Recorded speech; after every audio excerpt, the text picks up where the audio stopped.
Hello everyone and welcome to hello Adhyapak. आज हम बात करने वाले हैं chapter India that is Bharat के बारे में। स्टार्ट करने से पहले चैनल पर अगर पहली बार आए हैं दोस्तों तो सब्सक्राइब करना न भूले। चलिए स्टार्ट करते हैं chapter India that is Bharat.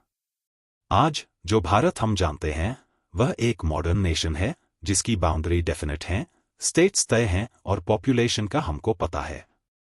हालांकि 500 साल पहले, 2000 साल पहले या यहाँ तक कि 5000 साल पहले यह बहुत अलग था। इस दुनिया का यह हिस्सा जिसे हम अक्सर भारतीय उपमहाद्वीप कहते हैं को कई अलग अलग नामों और बदलती सीमाओं से जाना जाता था। हम भारत के इतिहास और विकास के बारे में कई अलग अलग सोर्सेज से जान सकते हैं। आइए हम इसे जानने की कोशिश करते हैं। इतिहास के दौरान भारत को कई नामों से पुकारा गया, इसके निवासियों और विजिटर्स दोनों द्वारा। ये नाम हमें पुराने ग्रंथों, यात्रियों और तीर्थयात्रियों के टेक्स्ट्स और इंस्क्रिप्शंस से मिलते हैं। भारतीयों ने भारत नाम कैसे रखा? ऋग्वेद भारत का सबसे प्राचीन ग्रंथ है। यह कई हजार साल पुराना है। यह उपमहाद्वीप यानी सबकॉन्टिनेंट के नॉर्थ वेस्ट एरिया को सप्त सिंधव यानी 7 नदियों की भूमि के नाम से पहचान दिलवाता है। सिंधव शब्द सिंधु से आया है, जो सिंधु नदी या कभी कभी किसी भी नदी के लिए उपयोग किया जाता है। समय के साथ हम भारत के दूसरे हिस्सों के नामों को लिटरेचर में पाते हैं। महाभारत भारत के सबसे प्रसिद्ध ग्रंथों में से एक है। दिलचस्प बात यह है कि इसमें कई क्षेत्रों के नाम आते हैं, जैसे काश्मीर, आज का कश्मीर, कुरुक्षेत्र, आज हरियाणा का भाग, वंग, आज का बंगाल, प्रागज्योतिष, आज का असम, कच्छ, आज का कच्छ, केरल, आज का केरल आदि। लेकिन हमें पूरे इंडियन सबकॉन्टिनेंट का नाम कब मिला? क्योंकि प्राचीन भारतीय ग्रंथों की डेट डिसाइड करना मुश्किल है। महाभारत में भारतवर्ष और जम्बूद्वीप शब्दों का उपयोग किया गया है और स्कॉलर्स जनरली मानते हैं कि यह एपिक कुछ सेंचुरीज बीसीई में लिखा गया था। पहला शब्द भारतवर्ष साफ तौर से पूरे सबकॉन्टिनेंट को दर्शाता है और इसमें कई नदियों और जनजातियों के नाम शामिल हैं। भारतवर्ष का मतलब भारतीयों की भूमि यानी कंट्री ऑफ भारत है। भारत नाम पहली बार ऋग्वेद में आता है, जहां यह वैदिक ग्रुप्स में से एक ग्रुप को रेफर करता है। बाद के लिटरेचर में कई राजा जिनका नाम भारत था का उल्लेख मिलता है। दूसरा शब्द जम्बूद्वीप का अर्थ है जामुन के पेड़ के फल का द्वीप। यह एक सामान्य पेड़ है जो भारत में पाया जाता है, जिसे जाम्बुल पेड़ या मलाबार प्लम पेड़ भी कहते हैं। जम्बूद्वीप को इंडियन सबकॉन्टिनेंट के रूप में जाना जाने लगा। वास्तव में हमें एक इंडियन एम्परर से एक अच्छा क्लू मिलता है। उनका नाम अशोक था। हम उनकी तिथि लगभग 250 बीसीई मान सकते हैं। जैसा कि हम देखेंगे, उन्होंने कई शिलालेख यानी इंस्क्रिप्शंस छोड़े। इनमें से एक में उन्होंने जम्बूद्वीप नाम का उपयोग पूरे भारत के लिए किया, जिसमें आज का बांग्लादेश, पाकिस्तान और अफगानिस्तान के कुछ हिस्से भी शामिल थे।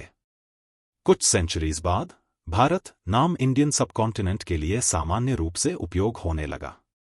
एग्जाम्पल के लिए, एक प्राचीन ग्रंथ विष्णु पुराण में यह नाम मिलता है। यह नाम भारत आज भी उपयोग में है। उत्तर भारत में इसे आमतौर पर भारत लिखा जाता है, जबकि दक्षिण भारत में यह अक्सर भारतम होता है। यह दिलचस्प है कि देश के अलग अलग हिस्सों ने भारत के लिए एक सिमिलर डेफिनेशन अपनाई। एग्जाम्पल के लिए, एंशियंट तमिल लिटरेचर की एक पोएम जो लगभग 2000 साल पुरानी है, एक राजा की प्रशंसा करती है जिसका नाम दक्षिण में केप कुमारी से, नॉर्थ में ग्रेट माउंटेन से, ईस्ट एंड वेस्ट के ओशियंस से जाना गया। अब आप the great mountain in the north और केप कुमारी को पहचान सकते हैं। ऐसा लगता है कि प्राचीन भारतीयों को अपनी ज्योग्राफी अच्छी तरह से पता थी। विदेशियों ने भारत को नाम कैसे दिया? भारत का सबसे पहला उल्लेख जिन विदेशियों ने किया था वो प्राचीन ईरान के निवासी थे, अर्थात फारसी या पर्शियन। 6th सेंचुरी बीसीई में एक पर्शियन एम्परर ने एक मिलिट्री कैंपेन चलाया और इंडस रिवर के क्षेत्र पर कंट्रोल किया, जिसे पहले सिंधु कहा जाता था। इसीलिए यह कोई आश्चर्य की बात नहीं है कि उनके सबसे पुराने रिकॉर्ड्स और स्टोन इंस्क्रिप्शंस में फारसी लोगों ने सिंधु को हिंदू, इंडोई या इंडिके के रूप में बताया। एंशियंट चाइनीज भी भारत से इंटरैक्ट करते थे। कई ग्रंथों में उन्होंने भारत को यिंतु या यिंदू के रूप में रेफर किया। यह शब्द भी मूल रूप से सिंधु से आया है, इस प्रकार यह बना सिंधु हिंदू इंदु यिंदू। पर्शियंस के इन सोर्सेस के आधार पर एंशियंट ग्रीक्स ने इस क्षेत्र को इंडोई या इंडिके नाम से जाना। उन्होंने हिंदू के पहले अक्षर एच को हटा दिया क्योंकि यह लेटर उनकी यूनानी लैंग्वेज में मौजूद नहीं था। शुआनजांग, जिनको पहले ह्यूएनजांग, शुआनसांग आदि के रूप में लिखा जाता था, 7वीं शताब्दी सी में चीन से भारत यात्रा पर गए थे। उन्होंने भारत के कई हिस्सों का दौरा किया, विद्वानों से मिले, बुद्धिस्ट टेक्स्ट्स को कलेक्ट किया और 17 ईयर्स बाद चीन लौट आए। वहां उन्होंने संस्कृत से चीनी में उन पांडुलिपियों मतलब मैनुस्क्रिप्ट्स को ट्रांसलेट किया। इसके अलावा कई अन्य चीनी विद्वान भी सदियों के दौरान भारत आए। एक और चाइनीज वर्ड जो सिंधु से आया था वह था तियानजू, लेकिन इसे हेवनली मास्टर के रूप में भी समझा जा सकता था। यह इस बात को दर्शाता है कि प्राचीन चीनी भारत को बुद्ध की भूमि के रूप में कितनी रिस्पेक्ट की दृष्टि से देखते थे। आप शायद हिंदुस्तान शब्द से परिचित होंगे, लेकिन आपको यह जानकर आश्चर्य हो सकता है कि यह पहली बार लगभग 1800 साल पहले एक पर्शियन इंस्क्रिप्शन में यूज हुआ था। बाद में यह शब्द अधिकांश इन्वेडर्स द्वारा भारतीय उपमहाद्वीप को डिस्क्राइब करने के लिए उपयोग किया गया। तो आज के लिए बस इतना ही दोस्तों।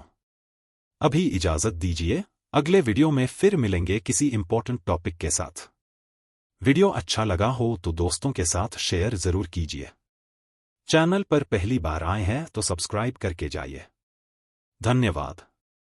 अपना ध्यान रखिए, मम्मी पापा का कहना मानिए, और जब भी कोई जरूरत हो तो नॉक कीजिए और बोलिए hello Adhyapak. Take care, bye bye, have fun, all the best.